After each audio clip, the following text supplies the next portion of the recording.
ఒక అడవిలో ఓ పెద్ద బసవపన్నె చెట్టు ఉండేది. అది చాలా పాతది, తెలివైనది. కాని అందులో ఒక అద్భుత గుణముంది. అది మాట్లాడగలదు.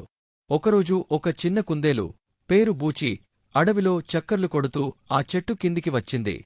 హాయ్ చెట్టు మామా, నీడ ఇచ్చినందుకు చాలా థ్యాంక్స్ అంది బూచి. ప్రేమగా ఆ చెట్టు నెమ్మదిగా పలికింది.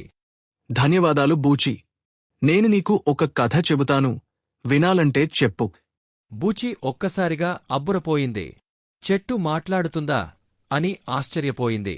వెంటనే కూర్చొని, అవును చెట్టు మామా, చెప్పండి అంది. చెట్టు కథ మొదలుపెట్టింది.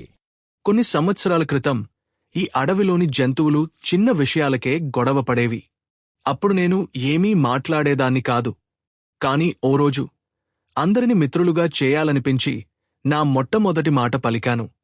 నా మాటలు విని జంతువులందరూ కలిసి ఉండటం నేర్చుకున్నారు. బూచి ఆశ్చర్యంగా అడిగింది.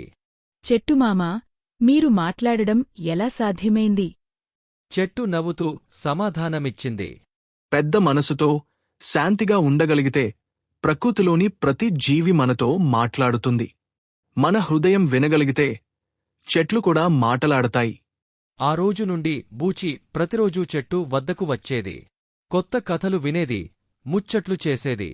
తరువాత ఆ చెట్టు దగ్గరికి మరెన్నో జంతువులు కూడా రావడం ప్రారంభించాయి. ఆ చెట్టు అందరికీ స్నేహితుడయింది. మాటలాడే చెట్టు, మంచి చెట్టు. నీతి: ప్రకృతి మనతో మాట్లాడుతుంది. మనం వినగలిగితే ప్రపంచమే ఒక గొప్ప పాఠశాల.